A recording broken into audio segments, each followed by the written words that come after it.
이 성경을 어느 관점에서 보느냐에 따라서 동일한 내용이 많이 다르게 보여져요. 이제 여기에 내용을 저는 그렇게 많이 듣고 알아왔어요. 예수님 말씀 따라 그물을 내리면 배 터지게 고기 잡는다. 막 이래가지고 말씀에 의존하여 순종하여 그물을 내려야 고기 잡는다. 이렇게만 배워왔어요. 근데 예수님이 그렇게 고기 잡는 거 가르치려고 이 말씀을 쓰셨을까? 제자들을 앞에 세워놓고 우리들 대대로 내 말대로 해야 고기 잡는다. 이거 가르치려고 본문을 썼겠느냐 하는 것입니다. 그렇게 언뜻 보니 이 말씀을 우리가 해석이 좀 방향이 잘못 간 것 같지 않습니까? 그렇게 했다면 베드로가 예수님 부활하신 다음에 고기 잡으러 갔을 때 박수치면서 너는 본질로 돌아왔구나. 왔다. 이제 드디어 고기 많이 잡아 부자 되겠다. 이렇게 박수 쳐주셔야 되는데 베드로 불러내셔서 아침 식사 제공하시고 내 양을 먹이라고 방향을 바꾸셔요. 그러니 이 본문을 대할 때에 말씀 따라 그물 내려 고기 잡는 말씀으로 풀어간다면 뭔가 이상해지는 것이다. 이 본문이 말씀을 따라 그물을 내려 고기는 많이 잡았지만 그것은 본문의 목적은 아니다라는 것이죠. 저는 그렇게 보면서 우리 모두가 이 말씀을 유심히 보며 주님은 왜 이렇게 그물을 내리는 일을 우리에게 소개하고 계실까? 정황은 분명합니다. 지금 사람들이 예수님을 이제 인정하기 시작합니다. 그래서 많은 사람이 따랐죠. 이 게네사렛 호수라는 것은 갈릴리 호수예요. 호수가 하나밖에 없는 이스라엘에서 사해하고 여기하고 두 군데만 물이 있어요. 사해는 뭐 사람이 들어가도 뜨는 정도로 그래서 죽은 바다니까 생물이 존재하지 못하는 그런 바다예요. 근데 유일하게 고기를 잡아서 그 풍요롭게 주변에 농사를 짓고 누릴 수 있는 것이 갈릴리 호수니까 바다라고도 되고 호수라고도 되고 사람들이 그런 별칭이 많은 거예요. 근데 이곳에서 유일한 것은 고기 잡는 사람인데 지금 이 베드로와 두 배는 밤새워 그 물질을 했는데 고기를 못 잡았어요. 근데 사람들이 예수님을 따라올 때 예수님이 그 빈 배에서 그물을 씻고서 정리를 끝내는 배를 잠깐 올라가시더니 한참 떼게 하시고 배에서 서서 그 호숫가에 있는 회중을 향해서 말씀을 강론하신 다음에 이 제자들에게 말씀을 전하시는 겁니다. 가서 깊은 데 가서 그물 내려. 그랬더니 대답이 바로 나옵니다. 선생님, 우리들이 밤이 새도록 수고하였으되 잡은 것이 없지만 말씀에 의지하여 내가 그물을 내리리이다. 되게 매력적인 말씀이에요. 저는 이 말씀을 들을 때마다 좀 도발적인 고민이 있었어요. 예수님, 오늘도 나한테 와서 그물 내리라면 나도 100번 내립니다. 안 오시고 안 들리니까 못 내리지 누구는 안 내리고 싶어요? 제 말 공감하시는 분. 예수님 오늘 얼른 오세요. 나도 그물 들고 있을게요. 배 10척이라도 준비할게요. 깊은 데가 아니라 막 바다 풍랑 속으로 뛰어들래. 나 들을 자신이시오. 근데 예수님 말씀이 안 와서 못 가는 거 아니에요. 공감하시는 분만 아멘 해보세요. 넉넉히 나도 그 생각을 한다니까. 주님 오늘 여기 오셔봐. 오셔서 아무리 믿음 없는 분에게도 직접 써서 너는 이렇게 방법대로 장사해라 그러면 된다 이러면 안 가서 장사 그렇게 안 할 사람 아무도 없어. 근데 그렇게 문제는 안 오시니까 못하는 거예요. 늘 이 설교 참 많이 들었는데 들을 때마다 마음이 답답한 게 예수님 오시라니까요. 말씀하시면 나도 한다니까요. 나 순종하고 싶어요. 근데 순종할 수 있는 말씀이 안 오니까 그리 못 가는 거예요. 저같이 고민한 분 있으세요? 없어요? 되게 매력 있고 부럽고 좋긴냐. 근데 나는 지금 그물도 없고 배도 없고 예수님 오시지도 않아.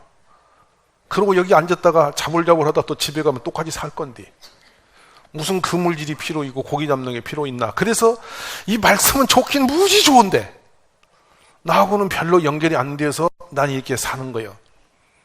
이렇게 우리가 가라앉는 거예요. 사업이 안 되는 분에게 사업의 방법을 코칭해 주시면 얼마나 좋겠어. 실수가 없겠지. 공감하시면 아멘 하십시오. 아, 내가 안 되는 거 주님이 오시면 왜 길이 없겠나 믿지 나도 그거는. 근데 주님이 안 오시더라니까. 이 부분은 굉장히 중요한 부분이에요. 그냥 막연히 듣고 설교니까 이 내용이 그러니까 말 깊은 데로 가서 금을 상식을 초월한 것이고, 원래 물고기는 깊은 데 안 살아요. 이 고기가 잘못 뛰면 깊은 데 갈까? 정상적인 고기는 깊은 데 안 가요. 수초가 있는 좀 이렇게 양지바른 이렇게 움퍽하게 그런 곳에 고기가 살지, 깊은 곳에 고기가 안 들어가요. 거기 먹을 게 별로 없어요. 왜냐하면 고기 먹잇감은 얕은 물가에 있어요. 그래서 겨울에는 얼어 죽을까 봐서 깊은 데 들어가고, 봄이 되면 전부 가히로 나와서 낚시를 가해서 하지 깊은 데 낚시되는 사람이 없어요. 사실이거든요, 여러분. 그러니까 지금 이 상식이 안 되는 이야기를 예수님이 하신 거고, 또 하나 그물을 정리해서 끝낸 일은 밤을 새워 허기지고 지치고 고나고, 고기가 잘 잡히면 덜 지쳐요. 이 아시는 분. 뭔가 되는 집은 힘든지를 모르고 해. 근데 안 되는 집은 조금만 해도 힘들어. 이거 아시면 아멘이에요. 그러니까 믿음 있는 분은 밤새워 봉사해도 힘든 줄 모르고 기쁜데, 믿음 없는 사람은 교회 와서 1시간만 봉사해도 온 신이 죽을 것만 같아. 이게 역사를 그렇게 한다고, 여러분. 이게 신비로운 은혜예요, 이거. 근데 보세요. 지금 이 제자들이 말씀도 좋고 다 좋았는데 밤새워 근무하고 이제 지쳐서 근무를 딱 정리 끝냈는데, 배 빌려달라? 아침 먹었어, 안 먹었어? 먹었다는 근거도 없고 주신 적도 없어. 그래가 그 배고픈 가운데 지친 가운데 설교를 들어. 아마 이 시간에 아침도 굶고 어제 날 새고 오신 분 있으면 지금 목농안이 돌아빌 거예요. 이 말씀이 그렇게 오셨다고. 근데 너무 지치고 힘든 이 배경 속에서 예수님이 뜬금없이 설교 끝내고 가자 이러시면 좋을 건데, 깊은 데로 가서 그물 내리라 하신단 말이에요. 베드로가 약간 반항기 섞인 말씀을 하잖아요. 이건 아닌데 말씀이 그리 하라 하니 내가 가서 내리기는 하겠습니다. 이렇게 내렸다고요. 맞으십니까? 그래서 그럭저럭 가서 깊은 데로 가서 그냥 내렸는데, 이게 웬일이야. 그물이 안 올라오는 거야. 고기가 터지게 잡혔어. 못 끌어올리니까 옆에 배까지 불러다 같이 올렸는데, 얼마나 많이 잡혔는지 배가 잠기게 되었다는 건 어떤 뜻일까요? 그냥 배가 가라앉을 정도로 잡혔다. 우리는 여기까지 가면 대박 난 거야. 여기서 아멘이 나와야 맞는 거고. 근데 문제는 이 고기 잡는 방법 주시려고 주신 말씀이 아니었다라는 것이 오늘 철든 성도만 아는 부분이야. 알아들어요? 이 사람들은 모두가 어디에 걸려있냐면, 먹고 사는 문제보다 귀한 건 없어요. 먹고는 사는 거 여러분이 뭐 별거 여기요. 먹고 사는 것에 걸리면 무지 섭섭한 거야. 근데 신비롭게 예수님이 산상수훈을 마치는 어간에 기가 막힌 말씀하세요. 너희는 먹을 거, 마실 거, 입을 것을 염려하지 마라. 그 모든 것은 천부께서 이미 너희의 필요한 걸 알고 계신다. 그래도 믿음이 안 가니까 공중에 날아가는 새를 봐라. 저는 우리말 농사를 짓지도 않고 창고에 갖다 가두지도 않았는데 하나님 먹여 살리는데 하물며 너희일까 보더냐. 이 말 이해되시는 분? 비교가 안 되는 거예요. 공중 나는 새는 농사 안 지었는데도 잘 먹고 잘 살아. 맞아, 안 맞아? 근데 우리는 땅에서 살면서 새만 또 못해서 굶기나? 이런 생각이 들면 되게 창피스러운 얘기야.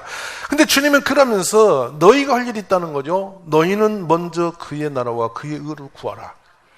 그리하면 이 모든 것을 너희에게 더 하시리라. 맞습니까? 그러니까 우리가 말하고 있는 먹고 사는 1차원적인 문제를 우리가 붙들고 염려할 문제가 아니었다는 것이고, 우리가 할 일은 하나님의 나라와 그 의를 구하는 일이었다는 것이고, 그것에 집중되고 있으면 이거는 채워주실 것을 약속하신 바라는 말이에요. 그러면서 지금 오늘 본문은 제자들과의 문제입니다. 누가복음 4장에 들어가면서 예수님이 복음이 어디를 향해서 어떤 사람에게 어떻게 전파될 것인지를 이사야서 61장의 말씀을 그대로 가져오셔서 회당에 선포하세요. 거기 내용이 뭐냐면, 가난한 자에게 복음을 전하게 하시려고 내게 기름을 부으시고 나를 보내사 포로된 자에게 자유를, 눈먼 자에게 다시 보게 함을 전파하며 눌린 자를 자유롭게 하고 주의 은혜를 전파하게 하려 하심이라 하였더라. 이 말씀을 주님이 하신다는 말씀입니다. 근데 이게 이사야서로 들어가면 가난한 자에게 아름다운 소식을 전하게 하셨습니다. 나를 보내서 마음이 상한 자를 고치며 포로된 자에게 자유를, 갇힌 자에게 노임을 선포하며, 이렇게 말씀이 되어 있어요. 이 말씀을 그대로 끌고 오셔서 예수님이 이런 일을 하실 걸 선언하세요. 주님의 관심이 집중되는 곳이 뭐냐면 가난한 사람, 여기에 포로된 사람, 눌린 자, 눈먼 자입니다. 이게 복음의 지향성이에요. 그러면 이 세상 사람들은 왜 이렇게 되었을까? 죄 가운데 살다가 눈이 멀었고 무엇인가에 사로잡힘이 되고 눌림바 되어서 보아야 할 것을 보지 못하는, 그래서 가난하고 헐벗는 그런 사람들이 되어져 있다는 사실이죠. 오늘 주의 복음이 생명이 있고 능력이 있어서 가난한 자에게 소망이 됨을 믿습니다. 가난은 우리가 일반적으로 내어놓고요, 가난은 두 가지 가난이에요. 영적 가난과 육적 가난이 있는데 그걸 제쳐놓고 우리가 먼저 볼 것은 마음이 상한 자, 포로된 자, 갇힌 자, 또 앞에 보는 포로된 자, 눈먼 자, 눌린 자. 포로됨에 대해서 말씀을 해볼까요? 이 원어적 해석을 보면 날카로운 창끝을 우리 목에다 겨냥하고 딱 누군가가 겨냥하고 움직여가는 것입니다. 가자, 서라, 앉아라, 일어나라, 해, 못해, 이렇게 해서 위협적인 어떤 힘에 의하여 사람이 사로잡혀서 끌려다니는 상태를 포로된 자 하는데, 칼도 아니고 창도 아니고 어떤 위협적인 무기가 아니래도 이 세상에 살고 있는 많은 사람들이 돈의 포로로 되어 있고 중독의 포로가 되어 살아갑니다. 수많은 사람들이 무엇인가에 사로잡힌 채 살아갑니다. 내 삶을 계속 운영하고 끌고 가는 그것에 우리 인생이 끌려다니고 있습니다. 제일 많이 매여 있는 분들이 물질의 노예로 포로되어서 그걸 위해서 인생을 갖다 쏟아붓고 허덕이다가 끝납니다. 복음의 능력이 바로 여기서 우리를 구원해내시는 데 있음을 저는 믿습니다. 1차원적인 생업의 일을 뿌리채 뽑아내던지라는 게 아닙니다. 그것이 우리의 인생의 목적이 되지 않도록 살아라는 것입니다. 이 말씀이 이해되시면 있기를 원합니다. 이제 이 앞에 보면요, 귀신 들린 사람 얘기가 누가 4장에 나와요. 근데 사람들은 몰라보는데 예수님이 나타나자마자 귀신이 예수님을 먼저 알아봐. 그러니까 야고보서에 나오잖아. 귀신도 알고 떠는데 너는 뭔데 예수님 몰라보냐고. 옆에 있는 분이 대단히 센 거예요. 귀신보다 센 거예요. 그래, 예수님 모르고 있는 거예요 지금. 그래, 예수님 이 장면을 기가 막히게 우리에게 소개합니다. 이 귀신이 하는 말이 이렇게 합니다. 우리가 당신과 무슨 상관이 있나이까? 우리를 멸하러 왔나이까? 나는 당신이 누구인 줄 아노니 하나님의 거룩한 자니이다. 나사렛 예수여. 이렇게 귀신이 이야기를 해요. 예수님이 너무나 기가 막히게 꾸짖습니다. 잠잠하고 그 사람에서 나와라! 예수님이 이래 하시니 귀신이 그 사람 무리 중에 넘어뜨리고 나오디 그 사람은 상하지 않더라. 귀신이 그 사람 속에 들어가서 그렇게 위칠 때 예수님 꾸짖으니까 뛰나갔다 이 말이야. 바로 나와서 베드로의 장모가 열병이 걸린 것을 예수님이 단방에 꾸짖으시면서 열병을 꾸짖으니 병이 떠나고 여자가 곧 일어나 그들에게 수종들더라. 열병은 죽을 만큼 힘든 병입니다. 죽음이 있습니다. 그런데 예수님이 그 병을 꾸짖자 병이 나가니까 바로 일어나서 바로 주방일을 하셨다는 얘기예요. 아멘이십니까? 이게 우리 주님의 능력. 그러자 사람들이 많은 병자들 데리고 나타났습니다. 예수님이 일일이 그의 손 얹으시니 고쳐지고 많은 사람의 귀신들이 나가며 소리질러 이르되 당신은 하나님의 아들이다 하고 귀신들이 떠들고 나갔다. 놀라운 일이 계속 되고 있습니다. 자, 이런 퍼포먼스가 계속 진행되다가 지금 배에 오르셔서 고기 잡는 일을 일으키셨어요. 제가 지금 무슨 얘기를 깨닫고 하려고 애를 쓰고 있냐면, 고기 잡는 고기잡이에 집중하지 말고 고기에 눈 팔지 말고, 옆에 인사 좀 하세요. 고기 잡는데 정신 팔지 말고, 고기에 잡게 하신, 고기를 잡게 하신, 말씀만 하면 가기만 하면 역사 일으키는 그 예수님, 그 예수님께 집중하란 말씀이에요. 이게 믿음이에요. 그러니까 우리들이 지금 나도 고기 잡으러 가야지 그것 때문에 헤맬 거 없어. 누구만 만나면 돼. 예수님만 제대로 인정하고 믿으면 역사가 일어나는 거예요. 우리의 관심이 예수님께 집중되어지기를 간절히 원합니다. 그래서 그 예수님을 거스리는 것은 심각한 문제입니다. 예수님을 모르고 인정치 못하고 사는 것도 엄청난 재앙입니다, 여러분. 이보다 더 복된 일이 어디 있습니까? 말씀대로만 하면 되는데 그렇게 단순하고 신령한 축복이 어디 있습니까? 근데 우리 주님은 고기 잡는 그 문제에 우리를 묶어두지 않냐고 그 초월적 그 이상의 놀라운 일들을 하기를 기대하시는 분이시라. 오늘 먹고 사는 문제에서 빨리 옷을 벗고 그 문제를 추월해서 더 놀라운 은혜의 세계에 들어가는 가족이 되시기 원합니다. 저는 돌아봅니다. 이제는 먹고 사는 문제는 어지간히 우리가 해결받은 사람이 많이 계십니다. 더 욕심을 안 내면 괜찮은데 너무 욕심 때문에 끌려다니는 경우가 많이 있죠. 마시면 아멘. 먹고 사는 것이 그렇게 큰 숙제가 아니라는 걸 말씀드립니다. 아멘이십니까? 여러분 몸이 몇 센치인지 들어 누울 방이 몇 칸이나 있으면 편히 쉬울 것 같습니까? 큰 집일수록 불안해. 운영비부터 불안해. 청소부터 불안해. 힘겨워. 가만히 보니 방은 옛날에 보니까 180cm 사각방이 제일 좋았더라고. 그게 사랑방의 규모야. 6자. 못 알아듣네, 이 잘하니. 아주 작은 공간이 사랑방에서 거기서 6, 7명씩 낀 거 잘 때가 행복했다니까. 의리도 생기고. 지금은 방이 많아서 부부가 넓은데 이쪽 저쪽 건너가 버리면 문 잠그면 1년 가도 못 만나는 수도 있어. 그러니까 이게 깨어지고 부서지는 거예요. 싸워도 갈 데가 없으면 둘이 마주보다 다시 사는데 아예 쪼개고 문 잠그고 거실을 건너가면 딴 나라가 돼버리니까 도대체 돌아올 방법도 없고 TV도 따로 보고 서 있고 뉴스도 따로 보고 있고 연속곡도 따로 보고 둘이 같이 살 이유가 없어. 그래서 방이 적을수록 은혜야. 그러니까 세상 것 줄이면 믿음이 생겨요. 오늘 여러분 너무나 세상에 정신 팔지 마시고 우리 주님을 집중하시기를 바랍니다. 주님이 기대하신 것은 다른 것이 아닙니다. 가만히 보면 이 본문에서 뭘 주시냐? 믿음. 하나님의 사람은 믿음으로 사는 것이다. 예수님을 믿고 사는 그것이 가장 유대한 것이다. 세상을 이길 이김이 무엇이냐면 그 하나님 아버지 그 예수 그리스도를 믿는 것이다 말이야. 아멘이십니까? 우리는 오늘 또 그 믿음이 없어서 무너집니다. 믿음이 생기면 우리에게 기가 막힌 일이 생깁니다. 믿음은 바라는 것들의 실상입니다. 머리로는 말씀이 아는데 말이에요. 믿음은 바라지 않고 사는데 익숙해져 있어요. 이 신기로워요. 믿음이 생기면 기대가 생겨요. 누구를 향한 기대입니까? 주님을 향한 기대치가 생깁니다. 내가 바라는 그 이상의 그 은혜로운 세계가 하나님 안에 있음을 기대하는 거예요.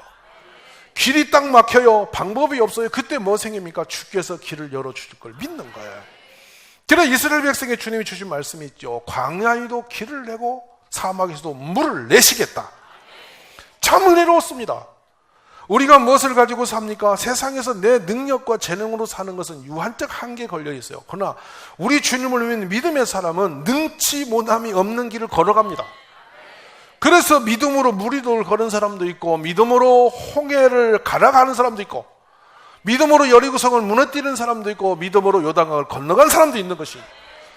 이 세상을 이기는 능력은 우리 힘에 있는 게 아니라 믿음으로 말미암아 일어난다는 사실이죠. 오늘 우리 가족들이 그 믿음을 가지시기 바랍니다. 근데 믿음은 반드시 어디에 기반을 두고 있냐면 말씀 위에 기반을 두고 있다는 것이 본문의 메시지의 핵심입니다, 여러분. 내 이상적으로 그냥 펑튀기 구름뛰기 해가 막 기도했으니 붕 떠오르는 것이 아니고요. 내 안에 들어와 내가 믿어지는 그 말씀을 기반으로 하여 내가 서서 치고 나갈 때 세상을 이기는 것이라는 말씀이죠. 먼저 뭐가냐? 말씀이 내 안에 들어와 역사를 시작하도록 해야 된다. 이게 복이 있는 사람의 원리입니다. 우리 가족들이 이 가을에 말씀에 붙잡혀지기를 원합니다. 말씀이 믿어지기 원합니다. 말씀이 가라는 걸 가고 말씀이 하라는 걸 하는 사람이 되셔야 됩니다. 늘 제가 목사지만 걸려드는 문제가 뭐냐면 평범한 말씀인데 좀처럼 순종이 안 되는 게 있습니다.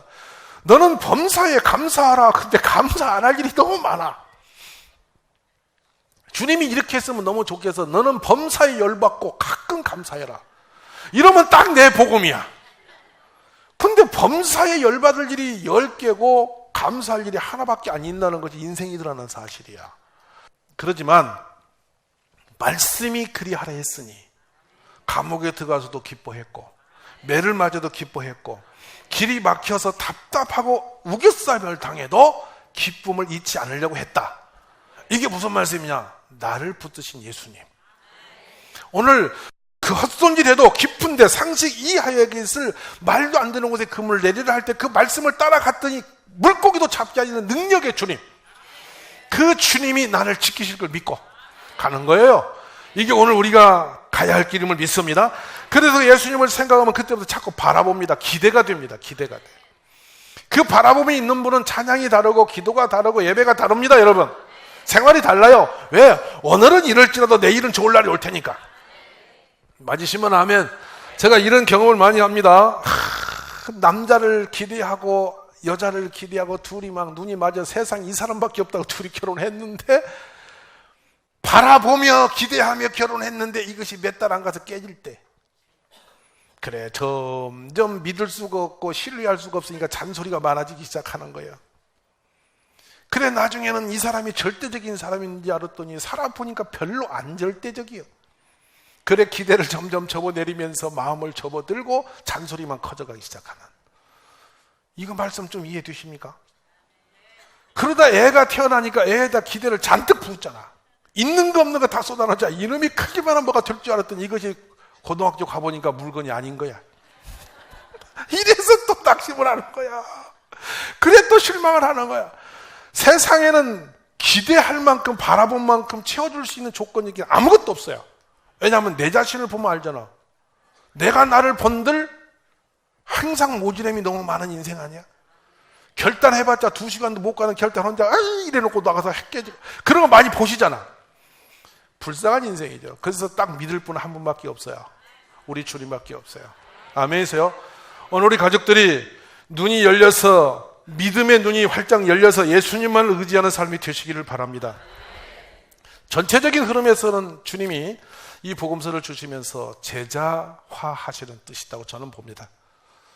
하나님의 사람으로 예수님을 따르는 자의 갖춰야 할 가장 중요한 것이 다른 것이 아니라 먼저 믿음을 갖는 것이다. 믿음이 없이는 하나님을 기쁘시게 하지 못하나니 하나님께 나아가는 자는 반드시 그가 계신 것과 또한 그가 자기를 찾는 자들에게 상 주시는 이심을 믿어야 할지니라. 할렐루야. 우리가 이 믿음을 가지시기 원합니다. 다니엘이 사자굴에 살아나올 때 뭐라고 말씀을 기록하느냐? 그의 몸이 조금도 상하지 아니했으니 이는 그가 자기 하나님을 믿음이었더라. 사자굴에서 살아나온 것도 다니엘이 갖고 있는 그 믿음으로 말미암아 있었던 일이었음을 선언하십니다. 아멘이십니까? 오늘 우리가 이 믿음을 가지고 살아가기를 원합니다. 이제 풍랑이 일어 배가 파선 직전인데 예수님이 그 배 밑창에 주무실 때 주여 우리가 죽겠나이다. 우리의 깨워서 주님이 올라와서 하신 첫마디 말씀이 무엇입니까? 주여 우리가 죽겠나이다 할 때 너희 믿음이 어디 있느냐?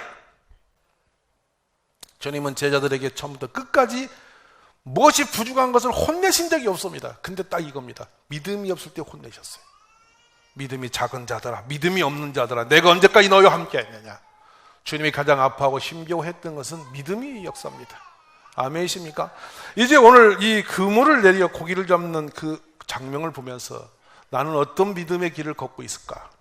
나는 진짜 예수님의 그런 능력이 나의 주로서 내 안에 계시는 분이며 내가 신뢰하는 그분이신가를 확증하시는 이 시간이 되시기 바랍니다. 이번 가을에 여러분 모두가 믿음이 살아나기를 원합니다.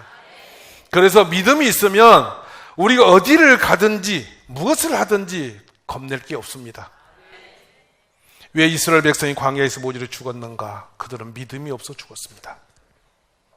왜 우상을 붙들고 헤매면서 저주를 받았나? 믿음이 없어서 그랬습니다. 믿음이 없는 것은 단순하게 선택조항이 아니라 재앙입니다. 믿음을 가지시기 바랍니다. 믿음은 말씀을 들음으로 말미암아 우리 예수 그리스도의 그 말씀이 내 안에 오실 때 믿음이 생겨납니다. 다른 어떤 것보다 우선된 거 주님의 말씀을 가슴에 안고 승리하는 용사를 되시기를 간절히 축복합니다.